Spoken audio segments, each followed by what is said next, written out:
wabizwa khona iMK ngokuthi into engihambisayo ingoba bekune family some sort of behavior. Ayikho into enjalo uFloyd ake wayikunaloko uFloyd uthi ujabulile. Uthi namanje yena uyiMK ngaphandle kwabantu abasurrounde umsholozi nakhona angazange asho ukuthi abantu abayifamily kaZuma. Uyabona? So abantu beMK la ku social media balalela kakhulu ama haters than ama facts avela ku leadership yeMK. Yilento esishayayo.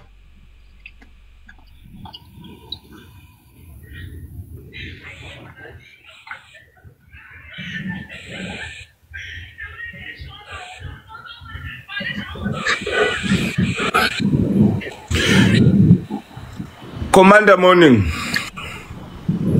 Morning. Angibingelelwe babu Max Makhanyo ukhuluma nobabu Mwandla iMK lokuqala nelokuqina. Sawubona we Mazwane siyakubanga no Max njalo wena. Hello Otto.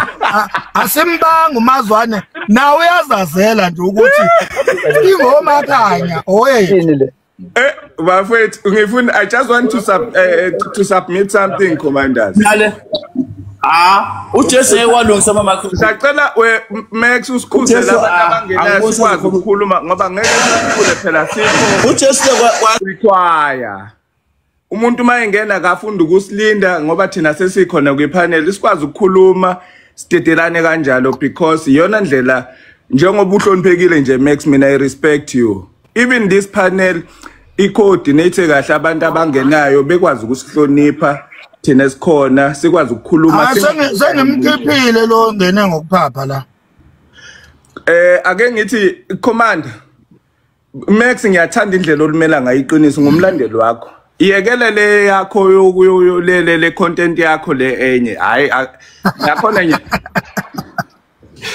hayi ngaphandle le isemnyango njengamanje uyabona manje singaphakathi when you are talking about iMK mina ngizokutshela abanye abantu engibazi abakwazi ukumela iqiniso ngikhuluma ngabantu abafana noBabukhomo oMisa oAndiswa namanye ama commanders but I don't want but ungomunye wabantu engikwaziyo when you come here uzokhuluma ngento ethinta iMK ulimi lwakho alukho mbaqambili ma into kunento ongayithanda ethinta iMK or leadership uyayikhuluma nje straight futhi awubelieve Max uyakha futhi uyabonakala ukuthi wena uyafisa ukubona iMK iya phambili kunokuthi iye move uyafisa ukubona iMK ukuthi sikwazi ukuthi because our objectives as MK party is to liberate the black people ukuze abantu abamnyama bekwazi ukuthatha izwe bekwazi ukuthola imisebenzi abantu abamnyama because yabo if really guys lento asiyishiye lento kaDuduzile no Floyd we are not a member of members thina la we are here to we are thina sibizoba kumsholozi la mina ngangeke ngize ngene kwiMK ngisukela la ngangisukela khona if it was not uBabu Jacob Zuma so uma uFloyd esehambile as much as besimthanda kodwa if yena ekhethe ukuthi njengamanje uFloyd akahambile uthi uFloyd uzohleze iMK but I'm saying it's fine tina because we are ground forces let me continue we are ground forces let us be grounded guys commanders let us be grounded sambe siyephansi siyotshela abantu this youth engasebenzi ukuthi iMK ngonyaka ozayo 2026 coming election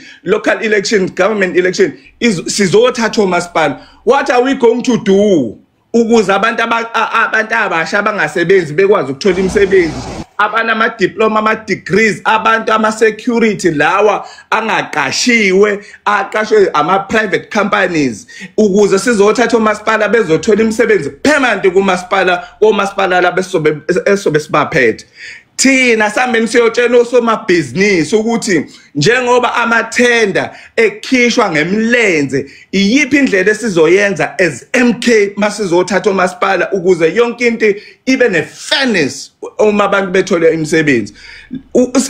I-corruption, how are we going to avoid the corruption masithola sithatha omasipala? Because lento kulokho esiqebhana ngoDuduzile, yes wonile mayonile kulungileke into efanele siyenze ukuthi nathi singayikhuluma la but singakhulumi ngokuthi we are destroying our organization. Ngiyayithanda Max le mawuthi thina ama MKs yona silalela wonke ama haters kaBaba uJacob Zuma akhuluma yonke le imfishi abayithanda ngoJacob Zuma bese sibuya nayo la. We are not uma senza njalo, we are not MK leaders, we are not commanders. Let us be focused. As focus ekutheni how are we going to take omasipala ngonyaka ozayo. Siyeke enye into singalumani size sidlane siqedane la go social media platform.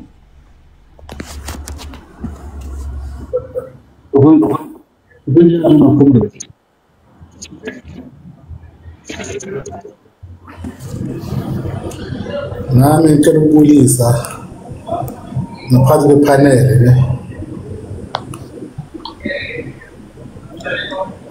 Ngiyazwakala. Siyakuzwa futhi. Okay, thank you ngiyabonga. Ya ngike ngithatha isikhathi kodwa ngicela ukudlulisa into nyana ezifew. Ngicela ukuqala ngikhuluma ngoMax. Yabona indaba kaDuduzile. Niwe ngibona khona Max lapho usupport into engekho baba. Yamaqiniso lokwakhuluma kodwa lapho usupport into engekho ngoba if ngithatha oqala uDuduzile MP siyabona yes but ukuya eParliament kumele kube neveli uletha ini eparty. You can't just take someone ngoba ubaba khona eparty wamfaka eParliament ukuthi uhambile house door to door. Kunama position amaningi lawa ngathola aba right but ukuthi umuntu ngomthatha umise eParliament kumele nazi ukuthi kulethani iparty izobenefita ini. That is why ubona amaphathi amanye njengama EFF ini bakhona ukuyithuka MK because of inama members amaningi eParliament but ayikho lento wona bayikhuluma. If ungathatha manje eParliament since ingena kuParliament wabuza ukuthi yini into le omunye wayithi point of order wakhuluma into enesense like nje last penny uswile bakhuluma indaba eserious ngizile ukuthi ukhulumile. So ayi ukuthi benine team umntwana kumele automatically ayingena adlala ibhola adlala team yami. So uDuduzile ungene eParliament nakuqasha lento le iphutha into oqala le ukuthi iphutha ukuthi angelapha ngoba into oqala akana ma qualities. Nawe mhlambe since waqala uyibona zangu wamuzwa aphakamisa abuze iquestion or akhuluma into ebalekile ngaphakathi eParliament noma sayisingisi noma sayisingisi angalalele uzangena futhi wepofolo yini ama qualities okuba seParliament. Ngizokuchazela asikhulumi ngama qualification wesikolo mfu. You understand? Ngizokuchazela manje ukuthi umuntu manje uthuka eninto uthuka uFloyd. Yini ama qualities okuya eParliament? Don't move away. Yini ama qualities okuya eParliament? Ithi ngiphendula ne.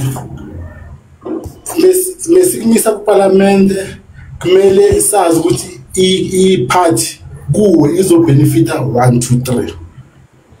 Lento le uyiqala kuphi on the ground asiveli sikuthathe ngoba iparty ifome nawe lapha bamthathe ngoba iparty the day ifoma mekakhona umuntu on the ground sabona imisebenzi yakhe from there uzothatha isoko kuParliament. That is why umanyi uthe mekafika ufuna ukuthi asibone umsebenzi kaDuduzile noma wena uyiboni ukuthi asiboni yini imisebenzi kaDuduzile noma wena awufuni ukuyibona? Ngikhulumela iposition yoku MP baba wabo. Nami ngikhulumela yona. Nami ngikhulumela yona. Ufuna ukuthi wena awufuni ukubona imisebenzi kaDuduzile. Ufuna ukufaka iSouth Africa yonke lapho ukuthi nathi asiyibona imisebenzi yakhe. Ngilalela hayi ukuthi angifuni ukuyibona. Imisebenzi iyasiveza. Ayifuni 3 days futhi. Manje wena mangabe ungenawo amehlo okuyibona. Ufuna nathi sifane nawe sithi asiyiboni imisebenzi kaDuduzile. Ayikho lento ekhulunywa lo mfethu hayi. Okay, mhlambe uyayibona wena akunankinga mhlambe uyayibona ne yokuthuka ESG lento le Max kube uDuduzile yazi bafethu njoba ngimkhipha nje asinankinga thina nomuntu okhuluma into esingahambisani nayo asinankinga nayo into esinenkinga nayo umuntu ongenawo ama facts uyabona number 1 number 2 umuntu ozositshela into esesidlulile kuyo lento yokuthi indaba yeissue kaDuduzile noFloyd lento leyo kade sidiscuss asidlulile kuyo manje kumele silosibuyele entweni yokuthi uDuduzile wathi uyenzeka nini yona le nto yenzeka nini njoba uFloyd ehamba manje nje yenzeka nini le nto leyo uyabona so asifuni thina umuntu ozobhibhidla la ingakho ngithe mangiqala ngithi ngamukele ipanel umuntu ngempela akabe matured enough sizokuzwa thina mawukhuluma into esingahambisani nayo kodwa inama facts yabona sizo entertainer lawo ma facts manje mawungena ama facts uthas entertaineni Ngicela ukubeka nje mfethu ngoba ngisemsini. Okay yabonga mfethu. Yamjithu nenzondo mhlawumbe imkhaya akayithandi kahle but ufuna ama ekhulume ngathi ngaleleleka ayikho lento ekhulunywa letsotsi kade ngihlela uma comment ngilalela ayikho yabona Max mfethu let me tell you something la ku MK sabadinga abantu abafana njengo ubani lo mjithu ubonkosi Khanyile abantu abanesibindi othi mawenza into ewrong esezwile ukuthi wenza into ewrong esenama facts abambekayo ngawo abanye bengakaboni ayisho edlangalaleni yabona even ubonkosi Khanyile kwakhunywa ngoKhumalo la I'm the one of what yebo ubonkosi lento ayikhuluma if kunabantu abenza kanje ba wrong but akufanele enze kanje ufuna kube nama platforms akukhulunywa kuwo ukuba ubonkosi Khanyile akayikhuluma ngedlangalaleni land isizwe sonke sasiyothi uKhumalo ngamhla enza lezi zinto kuthi uyasukela but kwase kufakazela izinto ezayishiwo uKhumalo uFloyd lezi zinto azenza manje zokuxova eqenjini nje bese banjiwe nje iNIU yeno kunjani eMK umuntu Duduzile akaza inyanga zindaba kaFloyd ngabe uFloyd namhlanje kuthi uyasukela so eqenjini bafethu eMK badingeka abanye abantu abanezibindi abafana laba I'm not saying ngaso sonke isikhathi kufuna ukwenza izinto ngendlela ewrong but uma usunento ebambekayo ngomuntu livezela izwe erapi bese kuthi ngale ngaphakathi njengoba beyisebenza nje mase bembamba sebemvezela izwe kuba ukuthi abantu akuyona into abayiqalayo because uFloyd njengamanje bese bengathi uyasukela futhi uFloyd akaxoshwanga ebehliswa nje lapha kulesa school inkinga kaFloyd akafuni uFloyd ukuphathwa ufuna ukuphatha wajwayela kuyilo kwi-EFF ukuthi yena uhleze lapha secondly okugcina engifuna ukuphila yabona mina lelo khunjana le NIU le kaMsholozi laba bantu they will never go wrong laba bantu laba benza sure ukuthi bayahlala endodeni futhi abakusukeli because mina ubathiwa bekuyimina orana la qembe bengabona ngoba selwini bengeke ngibabone abantu abafana njengoFloyd laba bantu bazodistroy bengeke ngibabone abantu abafana njengoFloyd so into engifuna ukuyiraise la ukuthi thina abafowethu ake singangena emkhontweni ngokulandela umuntu ake singene emkhontweni ngoba silandele iqembu futhi singayithathi izinto ezikhulunywa abantu abazonda because lento izokwenza ukuthi sihlale sikhuluma ngoFloyd uFloyd egcine sengathi umuntu onogazi uFloyd ufuna afane neBosasa bayithi uvula iqembu uMayimana afane noMayimana kube into engekho nje ephelele emoyeni I thank you guys umbuzo ke bafo kuloko oqeda kusho uthi kufanele yini uFloyd si acte engathi si EFF kuFloyd mawukhumbula ukuthi EFF uya actor kanjani ku Floyd kufanele nathi si acte kanjalo just because ubaba u decide ukumdemote and then yena wayese decide ukuyiqalela elinye iqembu kungabe kuyisinqumo esiright na ukuthi ngempela simbheke ngalelo lihlo lelo lokuthi hayi uFloyd ufuna ukuphatha akafuna ukuphathwa uFloyd this uFloyd that ibuphi lobubo bungaka obenziwe uFloyd obungenza ukuthi size siphenduke singabi MK manje sibe iEFF ngoba phela iEFF iyona ya actor kanjalo. Ngoba mfethu yazi waveza nje umbuzo mfethu ohlakaniphe ngalendlela mfethu angaze ngicabange lo mbuzo na angaze ungifike yabo mfethu endabeni kaFloyd leyo ukuthi kufanele athathwe njengalendlela akanga ukuze abonakala ukuthi yini mission yakhe ayiveze ngempela kubantu kufanele ithule indaba yakhe angakhulunywa kabi angaqipho angenziwa kuthule uyena ozoyivezela yena ukuthi bekuyini mission yakhe akungakhulunywa angabangiswa umsindo akungakhulunywa lutho nje. Siyabonga bafu. Okay, ngiyabonga nasi isigebengu. Wesigebengu awungene lapho sigebengu ibani indodana kabani? Angene nasi isigebengu sisibuka lapha. Vula imic wena sigebengu ukhuluma. Akayivulile imic.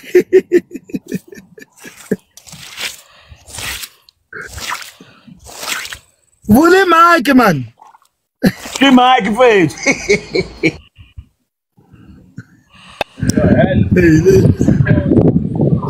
Sigebenga siyakhuluma kodwa imic ivaliwe. Sengikhona. Bawona bamakhaya. Yebo. Cha ngiyasaba ukuvela la ningafihlile cha. Ayitho engijabulisa nje ukuthi izizwe lakho nje bengifuna ukubona nje. Bengicela uba indodana yakho. Oh, you welcome my son. Welcome. Yabonga bamakhaya. Ubaba omzala wangizala ngephuthu okwenza kwamele ngizale uwe. Ngiyindoda eshinyama mkhulu ubaba noFoward. Kanti i-account yakho uthe uyindodana kaMax hayibo yabo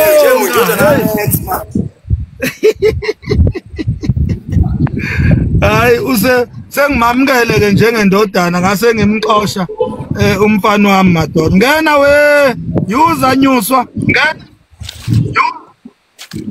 hey kunjani we Photo Max yaphila njani hayi sikhona futhi hayi silalele nje la asinako ukuphawula okuningi singcenye yaliqembu nathi kodwa hayi asibafuna abangenako ukuphawula sifuna abanokuphawula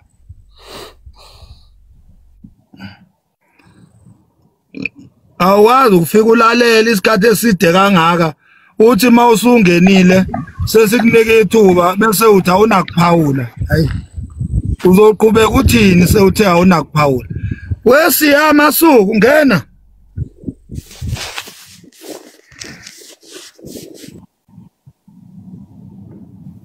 awu bengifuna ukuthi siphinde wedali yami sebekhulume kakhulu lana awuphinde ulisike futhi elijikayo hey sekukuningo sekukhulunyiwe lana I'm sure nje ugcwele manje na lapho abantu babukeka bedidizela ngibuka ama comment bethi ke uFloyd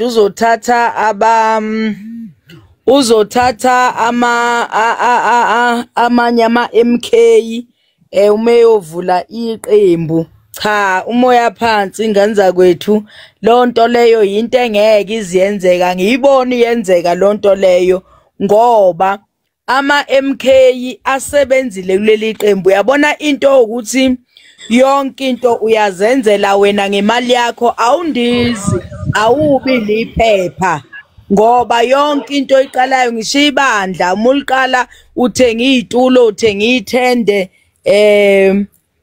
awukwazi ukuvela undiza uyokhonza kwelinye ibandla lapho nje amaphaphu phansi ingane zakwethu.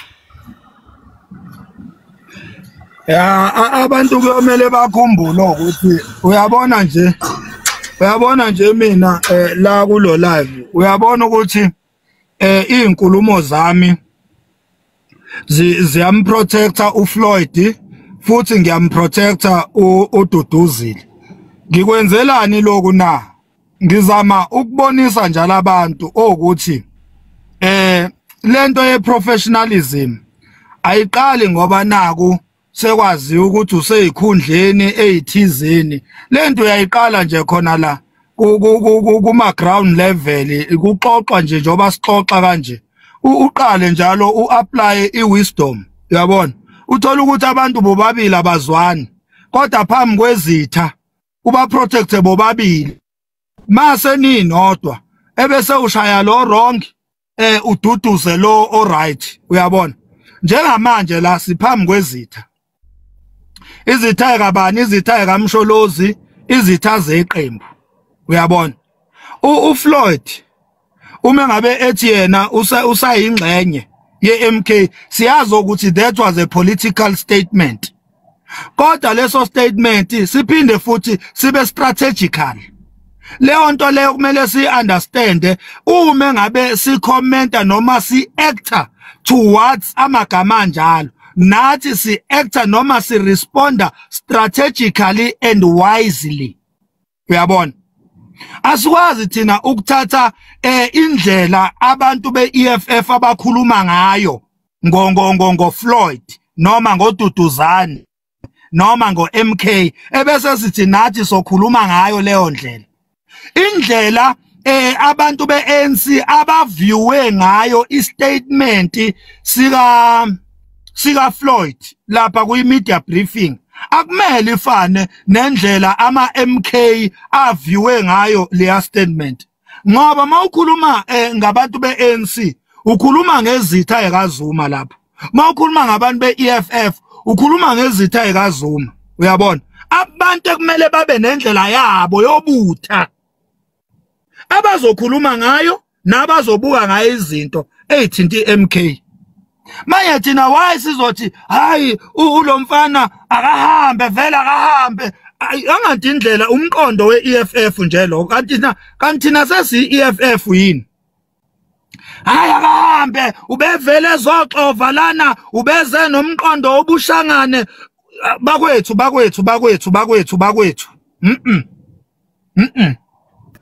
iEFF siyazi ukuthi ingama domkop ayina respect futhi ayina order uyabona.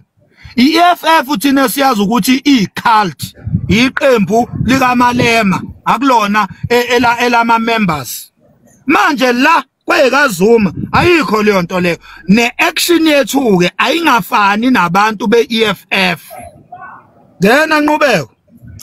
Ya mina ngicabanga ukuthi ilokhuzana Max mfethu ngiyabonga for ithuba kodwa ke ilo MK fanele siyisupport kuzo zonke indlela ebhekana nazo ngabe yaluza ngabe yenze njani kufanele sibe semva kwa ngaso sonke isikhathi njengaba support yabo.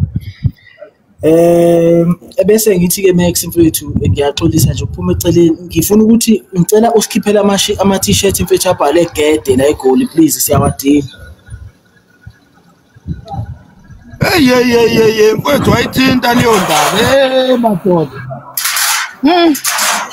Bayawafuna eThekwini bayawafuna eCape Town nina maxhosa eCape Town ayeza ama t-shirt ayeza bafethu eCape Town bafethe kade bawafuna eCape Town nase eSwatini madoda eSwatini. No webafo ngizolungisa lolo daba ngizolungisa ukhona ulive engizowenza kusasa woku addressa nje lolo daba lama t-shirt kahle kahle akona ama-t-shirt wodwa ama-t-shirt nezigqoko khona ezinye izigqoko la abantu bayifuna ngapha nangapha ngizokwenza ulive kusasa ngizo-addressa lolo daba lolo lalozo mpahla lezo mina ubona engathi ngiyadileya kangaka ukubona into mayingekho emqondweni wakho kodwa idimandwa abantu. Yes, asingawajabulela mfowethu. Ayeza kusasa ngizokwenza ulive ngazo lezi ikhathi ngizokwenza ulive nje la sobe sizokhuluma khona nje ngezinto ezifana nalezo inhlelo sesibone nokuthi abantu bahanjiselwa kanjani ezindaweni ezahlukahlukene. Siyabonga kakhulu. Wethisha Max awuneza touch ubani uthisha ubani konje lo? Asekuthuleka nje abantu. Touch mesh. Sanibonani. Touch mesh. Sanibonani le ekhaya. Baba. Ngibulise naku Max. Yebo butini njani? Siyaphila. Angazi ke noma inetwork yakho enilena awume nje endaweni eright angathi yilobe obephuma kweyikipa yaqhubeka touch mesh.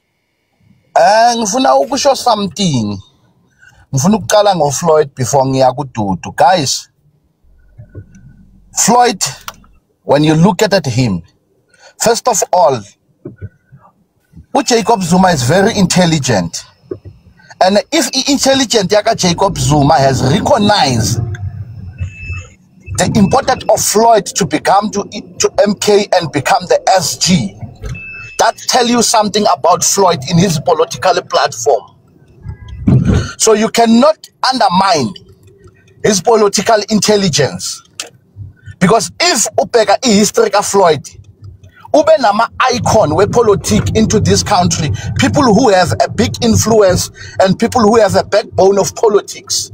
When you talk about Julius Malema, there are things you can take out about Julius Malema and then you find the intelligence inside it. So Floyd, ma umbeka, ungam undermine.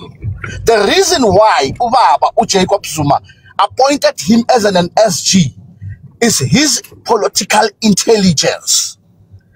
There was nothing, even the analyzation of politics, it allows Floyd to be called an intelligent man. A movement yake nama comment yake in terms of politics, that man is very careful, is not careless. Why ngisho ngale ndlela? He still stands, says, I'm still a member of MK, but I'm going to do the requirement to the public that is there any need to open a political party? By those words only, Zukubonsa something, Mamel. This man has already started to recruit for something that is not existing.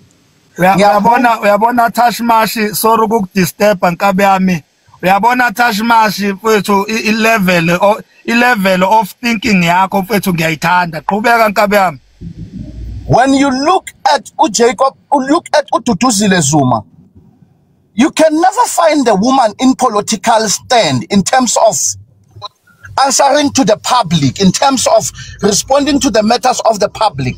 How did the girl find herself being related to politics? She supported her father. She stand by her father.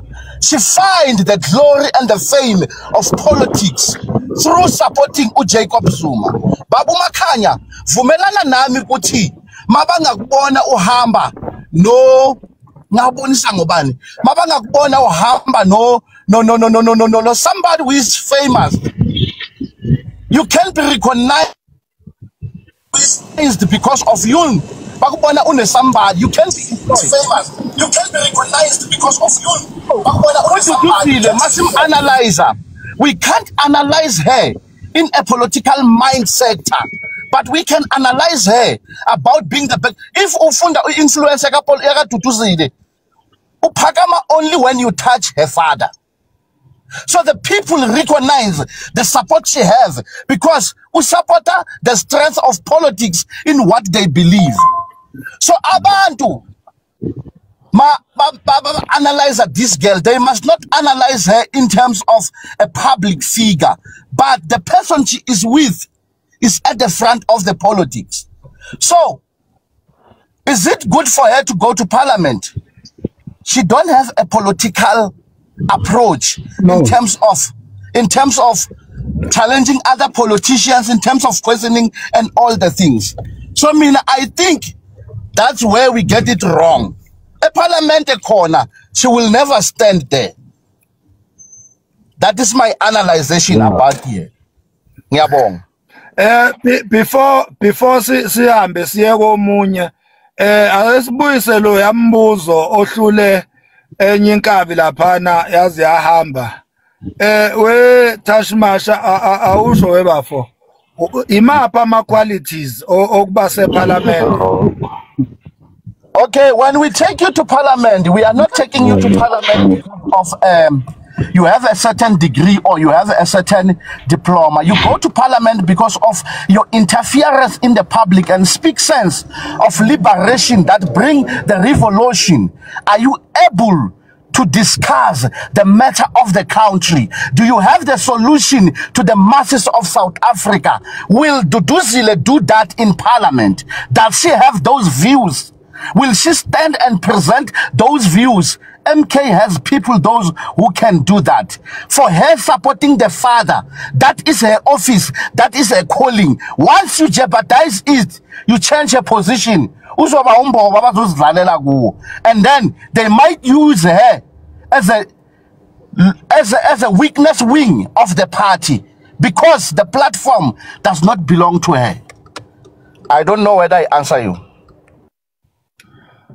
Beside Duduzile, okay, ake ngathi beside her sesiya kwabanye kodwa nje bafo ngenzela ukuthi ama follow up questions enginawo ku statement sakho ngoba usuke address istatement esi interesting uma ngabe kuba nama follow up questions uyabona.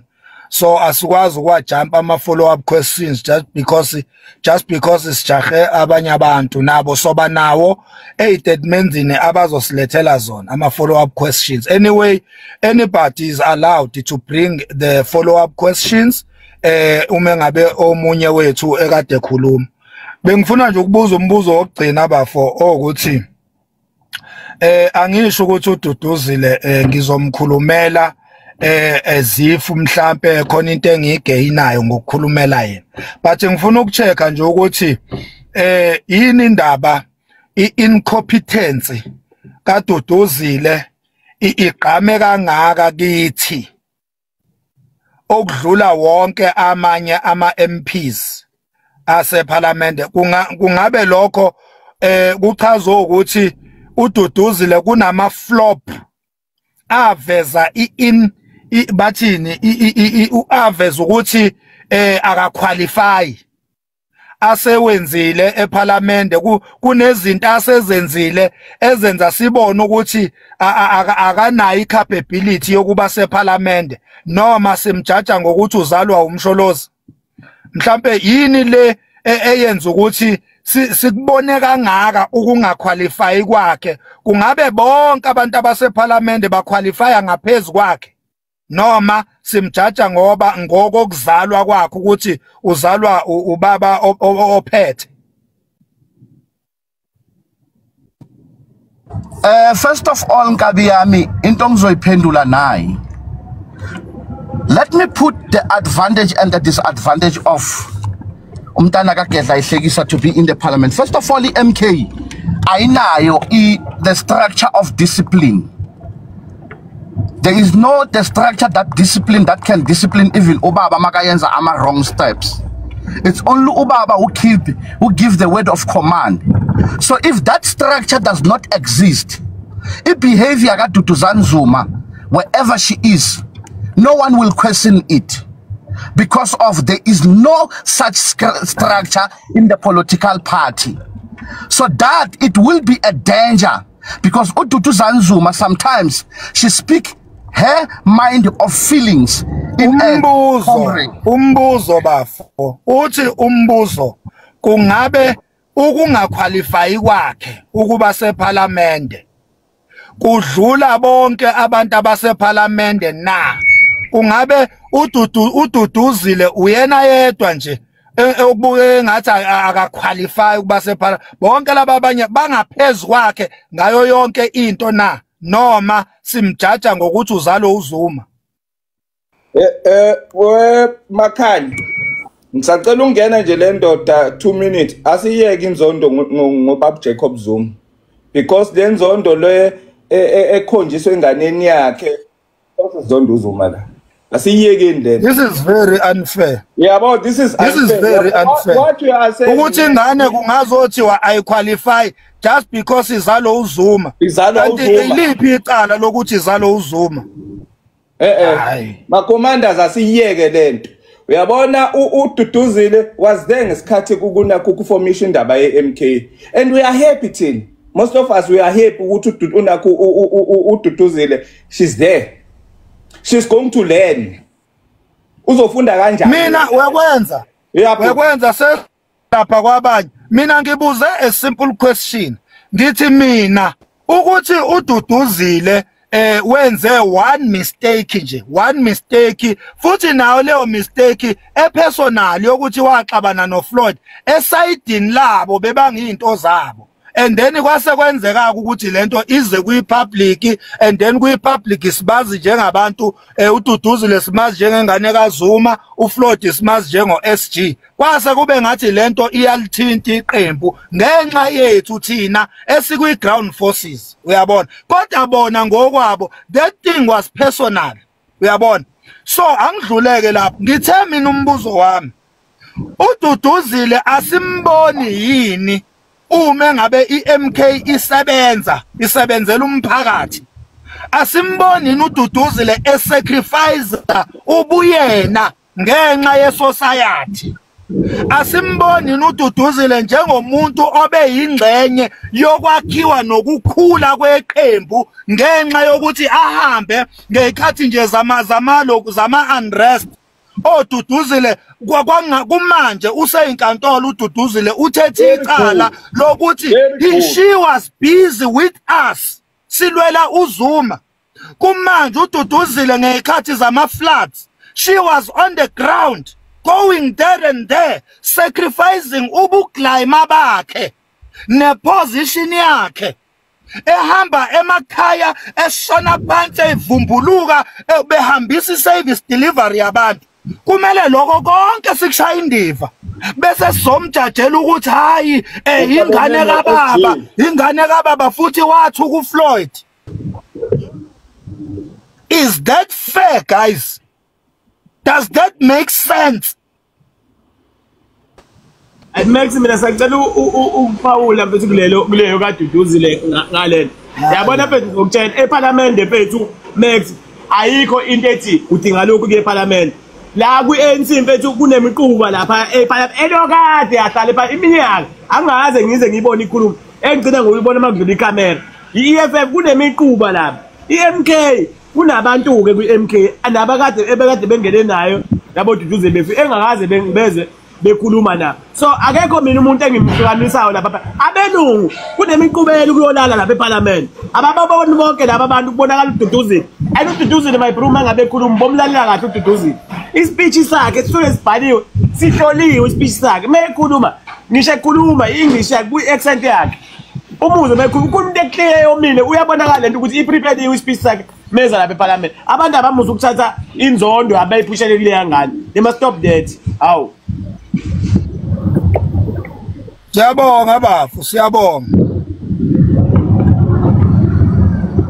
uDuduzile she's even clear about his standing nje sakhe uDuduzile siyamazi ukuthi umeleni mangabethi ANC ka Ramaphosa siyazi ukuthi uDuduzile akahambisani noRamaphosa uyabona into yakhe nje iclear uma ngabe expose ama corruption uDuduzile yini into ozothi awumuzwa awuzwa yini isingisi asikhulumayo ongasi understand noma yilento ayishoyo wena ongahambisani nayo awumuzwa makunjani uDuduzile eParliament ebekhuluma izinto ezingama facts kanje uDuduzile mawumlalela nje uyamuzwa ukuthi lo muntu umila uyamuzwa uDuduzile uclear mayikhuluma uyamuzwa nje ukuthi umila manje wena umuntu ozaqhamuka ukuthi uDuduzile aka add any value iphi vele ofuna i-add uDuduzile iphi okudlula ukuthi i-standing sakhe si clear i-ideology kaDuduzile i-clear ihleli ngqo kwi-ideology kaBaba uJacob Zuma ikuphi okunye enikufuna kuDuduzile na ngicela ukubuza something Baba Makhanya kunezinto ezibelonga to the public kunezinto ezibelonga to the family. Let's assume you are the councillor or you are the mayor. You have to appoint people, those who have to lead a certain project. It is not democratic elected. You are given a mandate to elect. Makungatholakala ukuthi umntana wakho is part of that project. What will be the view of the masses on the ground? The view of the masses will be uMakhanya ufake umntanakhe lapha ngoba vele uyihulumende ovele unamandla kahulumende. The appointment of Duduzile to be in the parliament, it will make the party to be look like it is, yes, confirming that it is a family party. So as a man, you need to sacrifice what is worthy in order to serve the masses in a correct way without being doubted. But if Duduzile is in the parliament, not being elected by the masses, but being appointed, it questions the character, the person who is appointing.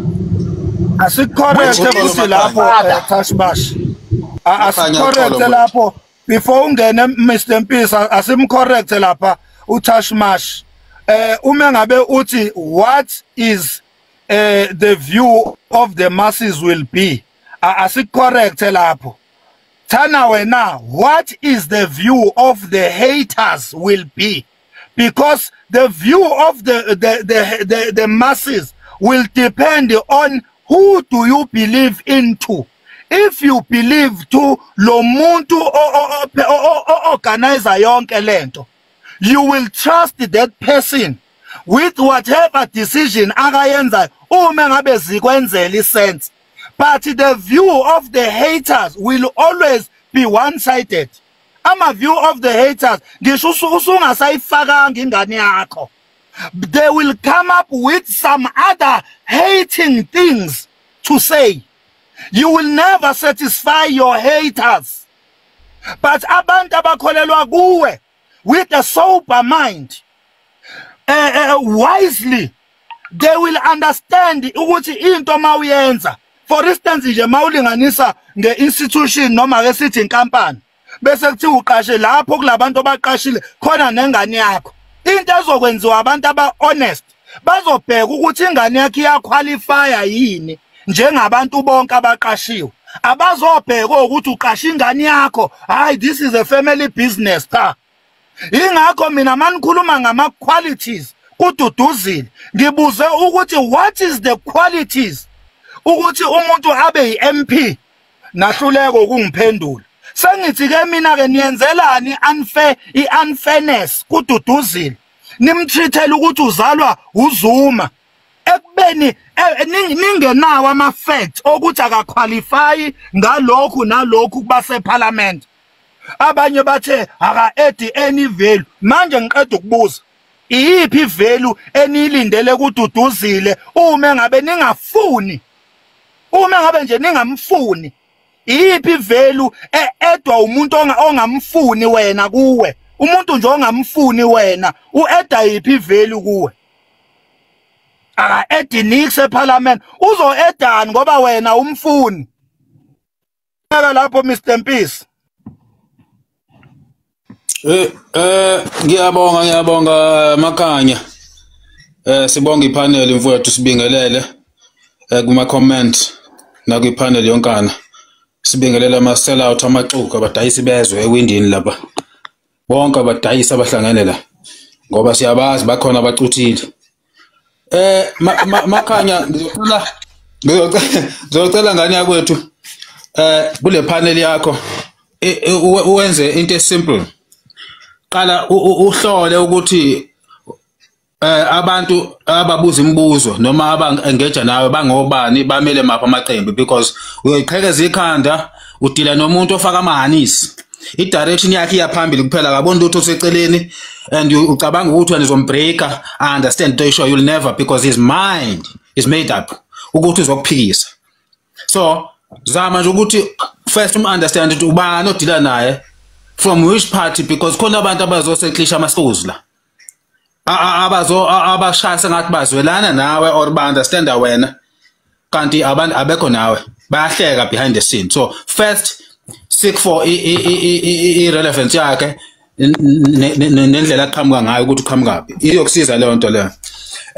Ebese ngibakhumbuza abantu, you asked a very good question here. Simujaja undodakazi based on what? On hatred? Because uzala uzuma iyasebenza into kanjalo wena bongayivuma kweyakho indodakazi leyo nto leyo asingayivumi into engekho and leyo nto ivamise ukudrive abantu abangawumela umkhonto and asikwazi ukuwaste energy yethu ngabantu abane interest ehlukile kunale yethu. We need to prioritize leyo part leyo. Mbuye ngize la ku Floyd. uFloyd is very dirty in a way ukuthi destroy iSouth Africa. A serious case le ntanzile ifuna ngabe kahle kahle ufuna ube umuntu expelwayo straight endabeni zepolitiki yase South Africa because uzodala izimpi. Umuntu njengalona ufuna angayitholi support because indlela ahlakaza ngayo and unfortunately akwenza iqembini lakhe kuphela uhambe egcogcoma enza lo monakala wenzayo.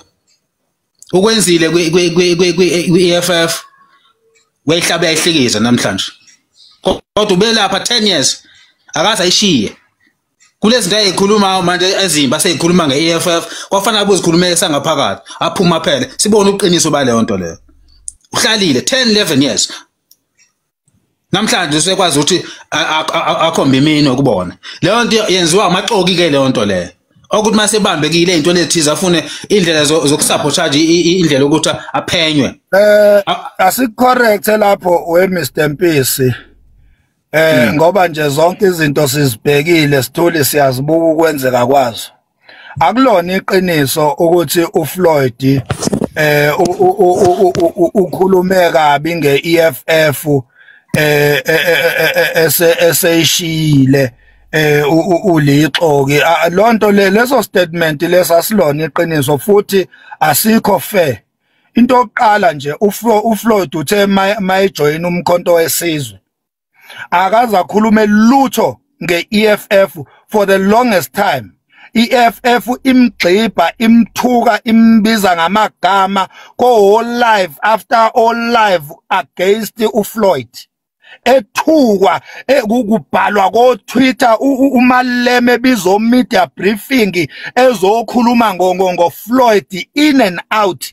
Awukazi umbone uFloyd ethi nge-EFF for the longest time silindile ukuthi uFloyd uzoziphendulela thini. uFloyd kumele abuyisele induku. uFloyd avela ayibukele nje wathi jika uFloyd waqhamuka nestatement sokuthi yena angeke ahambe entertainer yonke into wonke ama criticism. Uyabona simlinde for the longest time thina uFloyd ukuthi agxibe iEFF seyiqedile ngaye. Wasizwa ukuthi njengamanje ukuyi strong party ukuyi MK bahluleka ukuqeda ngaye. Angeke ke sivumele istatement ezingelona iqiniso ukuthi uFloyd uplana ukuyovula enye party. Akusenzi thina bese sikhohlwa phela manje indaba ezamaqiniso bese kube ukuthi ngoba nake ngeseyona iMK sekumele manje sihlale phezulu kweqiniso ke ngoba siphusha iagenda yokumgxiba sibe again. lento eyenziwa yi-EFF cha amanga lawo uFloyd wathula for the longest time nento uFloyd ayikhulumile la yesterday kule media briefing yokuthi i-EFF it's a cult akashonga ukuthi i-EFF akabizanga ngisho igama uthe there are some parties wathi amanye afanisa no Brenda Fassie akabizanga ngisho igama thina sikutshela ngabantu ababiza igama lakhe bathi Floyd this that Floyd this that umuntu abesebenza naye ubebiza ama media briefing now and then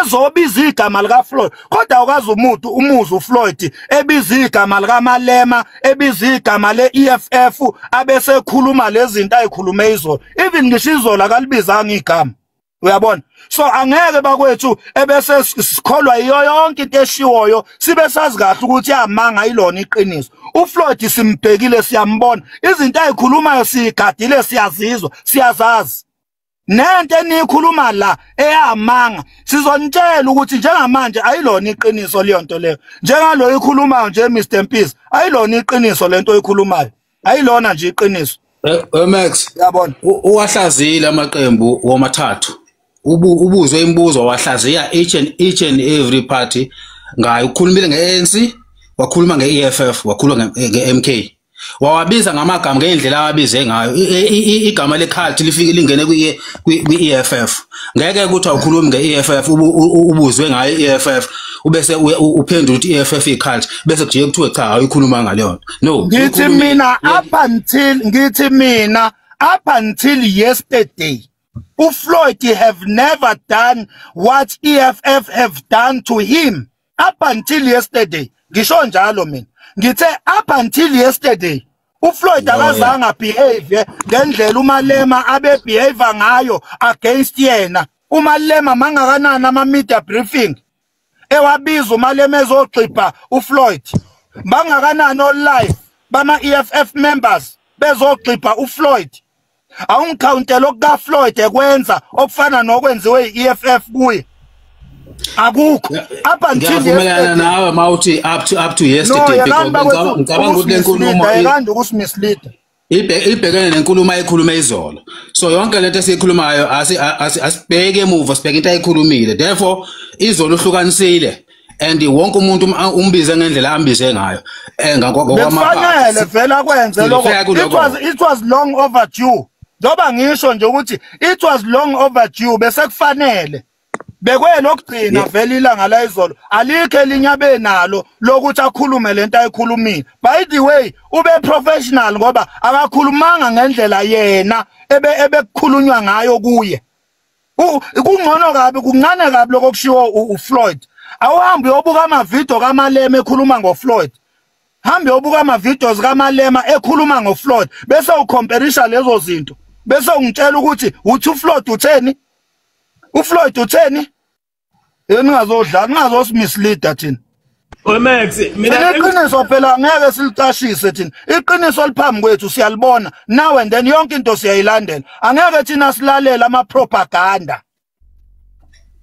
Max mina bengicabanga ukuthi uFloyd akenziwe njoba ilokunjana leadership eMK yenzile uFloyd akafaniswe njengenyoka kukhishwe zonke izinto endlini aluswe la agadwe la uthi angaphakamisa ikhanda angabe nabungozi kuphela agadwe lokho kodwa ukuthi kukhulunywe kabi ngaye cha until yena azaveza ukuthi yini le ayenzayo ngoba uma uthi uyabheka leadership eMK ayizange iziveze lutho kodwa uyabona ukuthi ngeke bemdonsele phansi ingekho into akangayenzanga uyabona webafo uyabona abantu abazama ukudestroy uFloyd njengamanje niqaphele kubo bonke live enibahambayo niqaphele lo nikunothise ngesilungu iEFF umuzwe nje umuntu weEFF uzomuzwe ngeke umuzwe umuntu weMK ekhuluma njengo Mr Mpisi ngoFloyd abantu beEFF uzobezwa fuck off uFloyd abahambe bakhulume ngathi abe MK kanti cha abayona iMK uzobezwa olimini uFloyd fuck off uFloyd akahambe uFloyd this uFloyd akayovula iStokvel uyakhumbula uZuma evula iMK yayibizwa obani iMK ngeStokvel ayibizwanga ama EFF nama bethi Stokfela this and that. Omyeza abantu be EFF babela bebiza iMK ngeStokfela. Namhlanje na ningakhohlwa ilanguage bakwethu, ningakhohlwa ilanguage. Le language yeStokfela ilanguage yabantu be EFF leyo. Uma kuthiwa uFloyd uyoqala iStokfela nize ningalibali kuyobe kuumuntu weEFF lo okhuluma leyo language ngoba ilanguage yama EFF leyo. Ashanga lesikhathi. Yakhala la. Ikhona indoda ebifuna ukukhuluma ngifuna ukuthinta le ndoda le kuthiwa uTashmesh. Sengiqala lo mfolo ukumngabazi ukuthi uyiMK. Indlela akhuluma ngayo ingenza ngisola ukuthi mina ke mina angeke uzungithinte mina. When it comes to MK sibe MK after mhla 16 after mhla 16 December 2023 uJacob Zuma ememezela iqembu. As business people we've been investing a lot of money kulento yeMK. Ngeke uzusitshele ngeMK without anything in return. Asizile thina ngokuzofuna ikhundla la.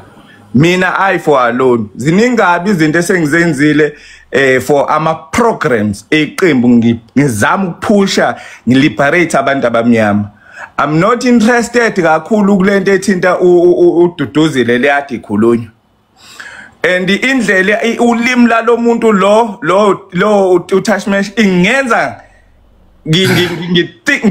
ngicabange kabili ngaye. Mina we Mr Mpisi kunento eyikhulumile ngibonile ukuthi ugudla igqumu ugudla ngakuye kodwa mina ngifuna ukukusho because thina sablutho la we are here to defend this organization from abantu abafana ne-EFF, from abantu abafana ne-ANC, from abantu abafana ne-IFP. We are here to defend this organization and we want inaki EMK because it's your K20. Lezi inkulumo le moya emimbi ehamba ibhixwa EMK nabantu abafana njengo Commander Duduzile sifuna ukuyiqalekisa iphede leyo. Uma unenkinga noDuduzile unenkinga nathi.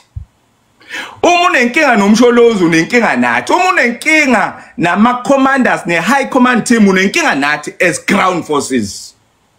Uma unenkinga igate livulekile phuma uhambe uyeyela la go EFF noma ikubla uthanda yakhona but not here. We are going to defend this organization. If it needs to die and die for this organization, let it be. But we are not going to move back. We are not going to move back. We are going forward. We are going to defend Babu Jacob Zuma. We are going to defend the MK. Sihamba.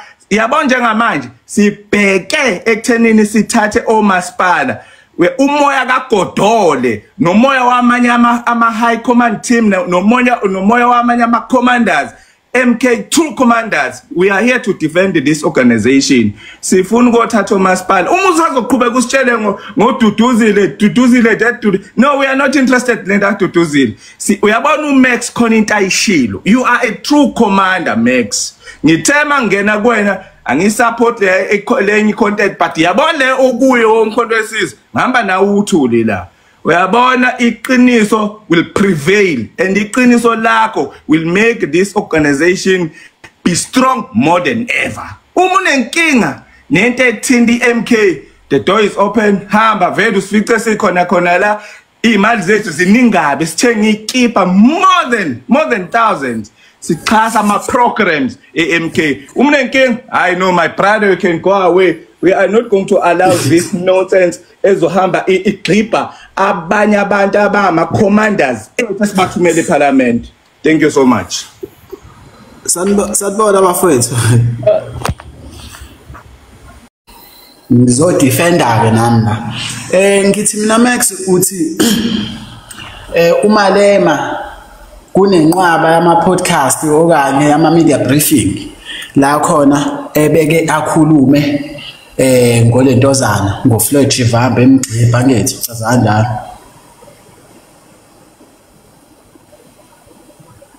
Okay, since usathulile nje mfethu, ngicela bese mhlawumbe ukungitshela ukuthi mhlawumbe ikephi nje ulentozana umalema la khona ngabiza imedia briefing eyayi about nje ulentozana uFloyd Chivambo la afike khona waxipha uFloyd Chivambo. Sanibonani. Angazi ke noma ubingelela ngoba mhlawumbe mfethu kwenzekalani because ngisabuzile phela ngidinga ukuphendula wena uzobingelela manje. Ngiyenzela ukukuphendula mfethu angazi mhlawumbe ngiyaxolisa kanda benganakile. Mhlawumbe media bafo angazi noma uyibuka ngeside elilodwa. Ungangichazeli ngokwemedia wena shono la khona because everything engicabanga ukuthi sikwazi ukuthi sibone kuyona ukuthi kwenzekalani la singekho khona ngicabanga ukuthi konke lokho sisuke singakubiza ngemedia understand lokho kusiqoqela information kuyilethe eduze kwethu yabo. Okay ngisho nje ukuthi kwakuyikephi yabo. Kunama press briefing eFF mangikhumbula kahle enye yayizoba eduze kwe conference la umalema ayikhuluma khona ngoFloyd la owaze kwavela khona nokuthi usoze wamblocka ngisho ukumblock uFloyd ngoba bengasadonselani. Bafa ngicela ugxile la kumgcibheni since udefender uMax ngicabanga ukuthi uzashothwana bawathi defend Max. Akufuni awuthi ngene. Mana Max ngoba uqale wangena bafu khuleka asale seqeda mfethu yezwa Max asale seqeda. Asho lokwabe efuna ukusho nje ubafu bese ke usoyaqhubeka Max. Okay. Ngena kanda usalisoqeda bafu. Wena sanela imini sorry bafu ngilonga ngithi kanda manje ngibona nje. Hayi khuleka lapho ubhedile. Noma mhlambe ngingeke ngiyikhothe ezinye izinto eziningi azisho but ngoba ngisho ukuthi kwi conference kuzoba ne conference kune briefing ayikhipha wayikhuluma khona ngaye uFloyd esanda khamba uFloyd I think waba nama briefing awu3 awenza nje umalema ekhuluma ngayo uFloyd ezeshuthi abathembakele kangakanani. Yabo. Alright sana la uma sisinike yena uMax awusho Max ke ngizwe bafu. Alright sana ngiyabonga bafu. Ngicela ukubongezelela kunami lo mfowethu lento le uyani la lento ayikhuluma abo umalema bethu wathi uma ngabe kushiwa la abantu ekuthiwa bahlakaniphile bahambile kwi-FF ba kwi-MK yini pho bengafike behlakaniphe la abakhona waphinde wathi abanye babo bebebaphusha njengebhara la kwi-FF ngoba bengenamsebenzi walutho so wena bafa uyazi yonke leyo nto leyo uqala ukizwa la awazi uyizwe kwi-media thina sizwa phi lento lena njoba sikutshela wena manje. Awusho Max la khona ulentozana umalema egxibha khona uFloyd. Ngicela ungaphendula mina nkabe yami ngoba ngisuka kude nawe sengikwazi kahle ngizokuphendula ngokwazi mina nengicabanga ukuthi ingako ukuthi kuqale kungena abafowethu bakuphendule. Uyabona nje mfowethu uma sikhuluma ngendaba kaMalema noFloyd hamba nje wena uye lapha ku YouTube ufike ukuthi Malema towards Floyd's departure. Uyabona mawufike nje watype kanjalo ku YouTube uzowathola wonke ama clip einkulumo zikaMalema egxibha uFloyd eze angagcini ngokugxibha uFloyd aphinda agxibhe ngisho iMK. So ukugxibha kwakhe uFloyd akamgxibhi kwamanye amavidiyo akamgxibhi yedwa umgxibhe emhlanganisa neMK emhlanganisa noZuma. So angeke mina ngilo ngikubalela as if manje ngihlezi ngicabangana noMalema la ekhanda lami. Mina ngizokuthumela nje uhambe ku YouTube utype nje lapho uthi Malema towards Floyd's departure uzokuthola nje konke mfowethu kukulindile. Alright. Yeah, no, Max. Yazi into edala ukuthi ngingene, yabo. It's like mengilalela indlela odilive ngayo bafo. It's like mhlambe uMalema kukhona la khona eke wavula, yabo, noma eke wabiza media briefing wafi kwazohlala ngegama lika Floyd, yabo. So into mina engingayisho ukuthi I've never seen la khona ulentozana uMalema ehleli nje ngoFloyd nje, understand? So bengifisa ukwazi lapho ukuthi kukuphi, kodwa kuphela into esuke yenzeke nansi bafowethu. Engizokuvuma Max ukuthi uMalema uke wayenza lento okugcipha ini MK as a party, understand le nto leyo, mhlambe nakancane ke kulentozana kumsholozi yakhe lokho ngingavuma, kodwa nje lokhu kaFloyd ngoba manje Max mfethu into esuke yenzakala bafu kusuke uyezwa yini uthola ukuthi uyakhuluma okanye bayakhuluma nazi izintatheli la, uyezwa yini, bese ziyabuza izintatheli ukuthi uzizwa kanjani, understand, lingalinganisa mfethu izinto esike zenzeke, uzizwa kanjani ngokuhamba kukaFloyd esheqe njini, understand le nto leyo, bese ke iyakhuluma ke ngaleyo ndlela leyo bafu, understand le nto, but ayikho media briefing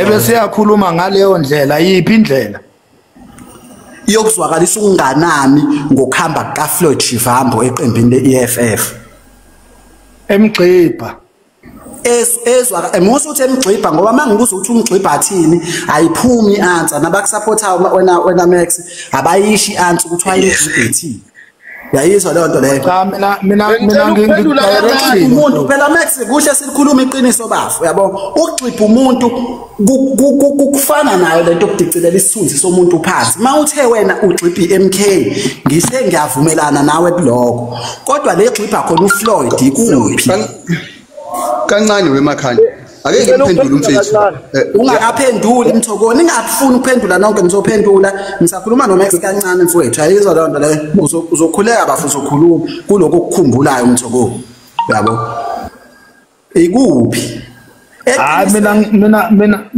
mina Gabisa angeke uzothi azange sikutshela ukuthi ikuphi lokho, ngoba mina ngikunikeze i-direction ngathi wena hamba uye ku YouTube uzokuthola konke kukulindile. That is a perfect answer mfowethu. Ayikho Max bambuza lokho yakwathi uzizwa kanjani njoba uhambe uFloyd Shivambu eqenjini lakho, kanti bekushiya ukuthi uyena oyinjini yeqembu, kanti uyena umuntu okade enjula buchophola eqenjini. Wabuza umali undlela abuza ngawabuze wabuza kuphendula waqhipha uFloyd wathi uma ngabe kuthiwa lo Floyd uhlakaniphile noma uyena beyinjini la, pho why engacabangi la khona, why engabe injini la khona, ukuthini kuloko, ukuthini lokho futhi lento master interpreter, lento master lokusichaza ngokufuna ukumasaja ama feelings abanye abantu, ngeke sokugcina singaphumanga nelokhu njalo nenkulumo eqondile. Kufuna nje masikhuluma into okuyiyona, singabe ukuthi khona umuntu esimcabange la uzophatheka kanjani masikhuluma, yabo. Uma lokunjani bengicela ukuphendula kancane, uyabona Max ngithanda the way uanalyze ngakhona ipolitiki. Uyabona sometimes kumele ukuthi uzikhiphe from your position of politics in belief and analyze politicians the way they are, because if you don't do that you will find yourself driving a beautiful car with the wrong passenger, thinking that you have a good passengers. Mawubheke emuva uthola ukuthi hayi kwakuyimbongolo kuphela kwakungase abantu. uMalima ubheka ama-journalist maba attacker a politician makune incident, they push you to the narrative where they want you to be. What can I say? Umalima is a politician that never ever not answer a question of a journalist. But uFloyd Shivambu, he was very careful in terms of makabuzwa imibuzo ngama journalists sometimes. He don't just speak as if uMalima akhulumayo. uFloyd uqede kuyenza a press conference. uMalima already has answered uFloyd. uMalima kune clip yokuthi le mali yakho bebakuholela le uyiSG izophela endleleni, mawucabanga ukuthi ukuvula icembu mfana umdlalo uyadlala. already is so obsessed to answer this man. And this man, ama journalist bambuza imibuzo, he makes sure that he don't answer the way a journalist want him to answer. So somewhere, somehow, kumele ubuye understand ukuthi in politics, my brother, you must be wise. Ufloyd wise ku politics. We cannot take away that. You understand? So enye into engifuna ukuyisho ku Babu Mpisi no Babu Khweza, Baba, I'm politically flexible. Sometimes mangikhuluma ungimamele angeke, I bring the facts. I'm an ANC, I know, but if there is someone in ANC who is wrong, I cannot just come and defend for the sake of I'm an ANC member. I don't do that nonsense. I speak facts. Ngiyabonga Makhanya kube paneleni yakho, and nalento, that's what is making our parliament to be not relevant. Maungabheka ama politician who they are inside parliament, instead of bringing the issue of this country and discussing the issue of this country, but busy they fight one another. That spirit is destroying our country, because sinenkinga ye crime, you will never hear the parliament speak about it.